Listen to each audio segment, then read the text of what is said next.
आकाशवाणी गोरखपुर से प्रादेशिक समाचार।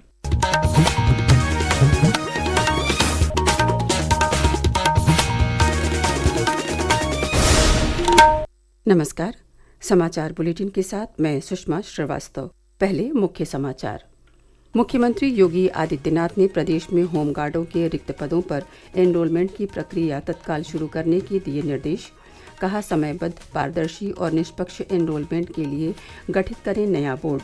संभल हिंसा की जांच के लिए गठित न्यायिक आयोग ने मुख्यमंत्री को सौंपी अपनी रिपोर्ट। अध्ययन के बाद आगे की कार्रवाई करेगी सरकार। प्रधानमंत्री जनधन योजना के कल पूरे हुए 11 वर्ष। प्रधानमंत्री ने सोशल मीडिया पोस्ट में साझा की झलकियां। कहा, योजना ने वित्तीय समावेशन के माध्यम से सशक्तिकरण कर देश भर में बदला लोगों का जीवन। और बारिश तथा बांधों से पानी छोड़े जाने के कारण प्रदेश की कई नदियां उफान पर। 1 और 2 सितंबर को भी भारी बारिश की चेतावनी। और अब समाचार विस्तार से। मुख्यमंत्री योगी आदित्यनाथ ने प्रदेश में होमगार्डों के रिक्त पदों पर नए एनरोलमेंट की प्रक्रिया तत्काल प्रारंभ करने के निर्देश दिए हैं।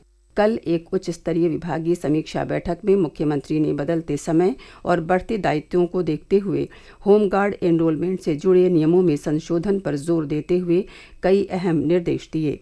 उन्होंने समयबद्ध, पारदर्शी और निष्पक्ष एनरोलमेंट सुनिश्चित करने के लिए पुलिस भर्ती एवं प्रशिक्षण बोर्ड के सहयोग से नया बोर्ड गठित करने को कहा। मुख्यमंत्री ने कानून व्यवस्था, यातायात नियंत्रण तथा आपदा की परिस्थितियों में होमगार्ड स्वयंसेवकों की भूमिका की सराहना की। उन्होंने कहा कि युवाओं को अधिक अवसर देने और सेवा की गुणवत्ता बढ़ाने के लिए पात्रता परीक्षा और चयन से संबंधित प्राविधानों में सुधार किया जाना चाहिए। उन्होंने सुझाव दिया कि बल को और अधिक युवा स्वरूप देने के लिए एनरोलमेंट की अधिकतम आयु 30 वर्ष हो। मुख्यमंत्री योगी आदित्यनाथ ने श्रम कानूनों के सरलीकरण सहित उद्योग और व्यापार से जुड़े कई अन्य मुद्दों को लेकर कल लखनऊ में एक उच्च स्तरीय बैठक की। बैठक के दौरान राज्य में उद्योग और व्यापार से जुड़े 13 राज्य अधिनियमों में से 99% आपराधिक प्रावधान समाप्त करने की तैयारी पर चर्चा हुई। इसके लिए सुगम्य व्यापार प्राविधानों का संशोधन विधेयक 2025 शीघ्र प्रस्तुत किया जाएगा। एक रिपोर्ट। प्रधानमंत्री नरेंद्र मोदी के रिफॉर्म, परफॉर्म, ट्रांसफॉर्म के मंत्र के अनुरूप मुख्यमंत्री ने प्रदेश में औद्योगिक और श्रम सुधारों की दिशा में कदम बढ़ाया है। शीघ्र ही उत्तर प्रदेश देश का पहला ऐसा राज्य बनने जा रहा है जो व्यावहारिकता के दृष्टिकोण से बड़े पैमाने पर आपराधिक प्रावधानों को गैर आपराधिक प्रावधानों में परिवर्तित करेगा। बैठक में मुख्यमंत्री ने सरकार की प्रतिबद्धता को दोहराते हुए कहा कि ईज ऑफ डूइंग बिजनेस को और सशक्त बनाने के लिए नए कदम उठाना समय की मांग है। उन्होंने कहा कि प्रधानमंत्री के श्रमेव जयते के भाव को आत्मसात करते हुए हमें ऐसे सुधार करने होंगे जो उद्यमियों और श्रमिकों दोनों के हित में हों। बैठक में श्रम कानूनों के सरलीकरण को लेकर विस्तार से चर्चा की गई। साथ ही निवेश मित्र 3.0 पर भी विचार विमर्श किया गया। समाचार कक्ष से प्रेमचंद्र गुप्ता। मुख्यमंत्री ने कल ही स्टाम्प एवं रजिस्ट्रेशन विभाग के साथ भी बैठक की। बैठक में मुख्यमंत्री ने पूर्व सैनिकों, दिव्यांगजनों को 20 लाख से ज्यादा की संपत्ति खरीद पर 100% छूट देने का निर्देश दिया। प्रदेश के संभल में नवंबर 2024 में हुई हिंसा की जांच कर रहे 3 सदस्यीय न्यायिक आयोग ने कल मुख्यमंत्री योगी आदित्यनाथ को लगभग 450 पृष्ठों की रिपोर्ट सौंपी। पिछले साल संभल में शाही जामा मस्जिद के पास हुई हिंसा में कई लोगों की जान चली गई थी। प्रधान गृह सचिव संजय प्रसाद ने कहा है कि रिपोर्ट का अध्ययन करने के बाद आगे की कार्रवाई की जाएगी। जी, ये जो संभल में जो घटना हुई थी, इसके जांच के लिए जो प्रदेश सरकार ने जो न्यायिक आयोग गठित किया था, उन्होंने अपनी रिपोर्ट माननीय मुख्यमंत्री जी को सौंपी है और उस पर आगे की कार्रवाई की जाए। हिमाचल प्रदेश के राज्यपाल शिव प्रताप शुक्ल ने कल आकाशवाणी गोरखपुर का दौरा किया। उन्होंने एक विशेष साक्षात्कार कार्यक्रम में हिस्सा लिया। साथ ही एक पेड़ मां के नाम अभियान के तहत आकाशवाणी परिसर में पौधरोपण भी किया। आकाशवाणी पहुंचने पर केंद्र निदेशक राहुल सिंह के साथ ही अन्य अधिकारियों ने उनका स्वागत किया। प्रयागराज के उत्तर मध्य रेलवे मुख्यालय में कल महाप्रबंधक उपेंद्र चंद्र जोशी ने अत्याधुनिक वॉर रूम का उद्घाटन किया। ये वॉर रूम 24 घंटे सक्रिय रहेगा।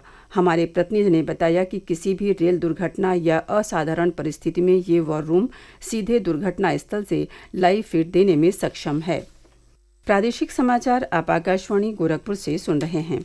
ये समाचार बुलेटिन हमारे YouTube channel AIR news Gorakhpur और X handle AIR news _GKP पर भी उपलब्ध है।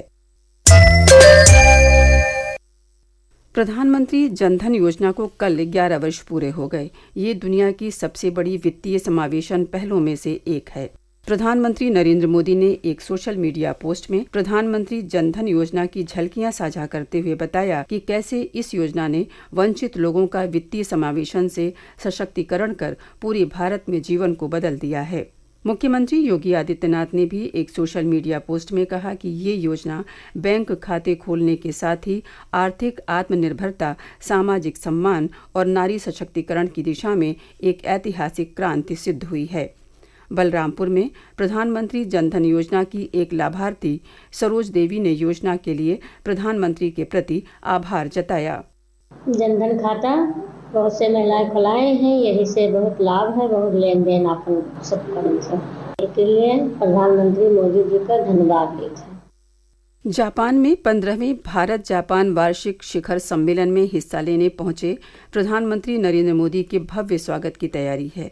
इस अवसर पर बनारस घराने के मशहूर तबला वादक लच्छू महाराज के जापानी शिष्य शिगेरू मोरियम भी जापान की राजधानी टोक्यो में अपनी प्रस्तुति देंगे। एक रिपोर्ट। बनारस से करीब 5,500 किलोमीटर दूर जापान की राजधानी टोक्यो में प्रधानमंत्री नरेंद्र मोदी के सामने मशहूर तबला वादक पंडित लच्छू महाराज के जापानी शिष्य शिगेरू मोरियम अपनी प्रस्तुति देंगे। शिगेरू मोरियम कहते हैं कि प्रधानमंत्री मोदी के सामने प्रस्तुति देने को लेकर वह बहुत उत्साहित हैं। उन्होंने कहा कि जापान के लोगों में भारतीय कला और संस्कृति के प्रति रुचि लगातार बढ़ रही है। प्रधानमंत्री नरेंद्र मोदी जी के सामने मैं अपना तबला और सितार, सारंगी और कथक डांस वो परफॉर्मेंस करने की मौका मिला हूँ। बहुत खुशी हुई है। और जापान में इंडियन कल्चर जैसे योगा भी है और इंडियन खाना भोजन है और सितार, संगीत, डांस, हर तरह का इंडियन कल्चर का वो पॉपुलैरिटी बहुत बढ़ रहा है और जापानी लोग भी सीखना चाहते हैं। बनारस में रहने के दौरान शास्त्रीय संगीत के साथ हिंदी सीखने वाले शिगेरू कहते हैं कि जापान के लोग भारतीय योग, कला और संस्कृति से काफी प्रभावित हो रहे हैं। ओम अवस्थी, आकाशवाणी समाचार, टोक्यो। गो सेवा आयोग के अध्यक्ष श्याम बिहारी गुप्ता ने कल अयोध्या में जिला प्रशासन के अधिकारियों के साथ विशेष बैठक की। बैठक में प्राकृतिक खेती को बढ़ावा देने और गोवंश संरक्षण के उपायों पर चर्चा हुई। बैठक के बाद मीडिया से बातचीत में आयोग के अध्यक्ष ने कहा कि अब अयोध्या आने वाले देश विदेश के श्रद्धालुओं को केमिकल फ्री भोजन मिलेगा। यहाँ हम लोगों का आने का उद्देश्य है कि अयोध्या जनपद को हम लोग यूपी का पहला ऐसा जनपद बनाना चाहते हैं जहाँ हर किसान के पास गाय होगी और गौमूत्र और गोबर आधारित, गो आधारित प्राकृतिक खेती होगी जिसमें केमिकल्स का प्रयोग नहीं होगा और जो जहर मुक्त अन्न फल सब्जियां पैदा होंगी वो अयोध्या में रहने वाले देश विदेश के आने वाले लोग सबको केमिकल फ्री अनाज, फल, सब्जियां प्राप्त हों। रुक रुक कर हो रही बारिश और बांधों से पानी छोड़े जाने के कारण प्रदेश में कई नदियां उफान पर हैं। बदायूं, फर्रुखाबाद, गाजीपुर और बलिया में गंगा नदी खतरे के निशान से ऊपर बह रही है। हापुड़ जिले के कई गांवों में गंगा नदी का पानी पहुंचने से आवागमन बाधित हो गया है। वहां के जिलाधिकारी अभिषेक पांडे ने बताया कि बाढ़ पीड़ितों को राहत सामग्री का वितरण किया जा रहा है। प्रयागराज में गंगा और यमुना नदी का जलस्तर भी बढ़ रहा है। इस बीच मौसम विभाग ने 1 और 2 सितंबर को प्रदेश के पश्चिमी और पूर्वी हिस्सों में कहीं कहीं भारी वर्षा की चेतावनी दी है। और अब अंत में मुख्य समाचार एक बार फिर। मुख्यमंत्री योगी आदित्यनाथ ने प्रदेश में होमगार्डों के रिक्त पदों पर एनरोलमेंट की प्रक्रिया तत्काल शुरू करने के दिए निर्देश। कहा, समयबद्ध, पारदर्शी और निष्पक्ष एनरोलमेंट के लिए गठित करें नया बोर्ड। संभल हिंसा की जांच के लिए गठित न्यायिक आयोग ने मुख्यमंत्री को सौंपी अपनी रिपोर्ट। अध्ययन के बाद आगे की कार्रवाई करेगी सरकार। प्रधानमंत्री जनधन योजना के कल पूरे हुए 11 वर्ष। प्रधानमंत्री ने सोशल मीडिया पोस्ट में साझा की झलकियां। कहा, योजना ने वित्तीय समावेशन के माध्यम से सशक्तिकरण कर देश भर में बदला लोगों का जीवन और बारिश तथा बांधों से पानी छोड़े जाने के कारण प्रदेश की कई नदियां उफान पर। 1 और 2 सितंबर को भारी बारिश की चेतावनी।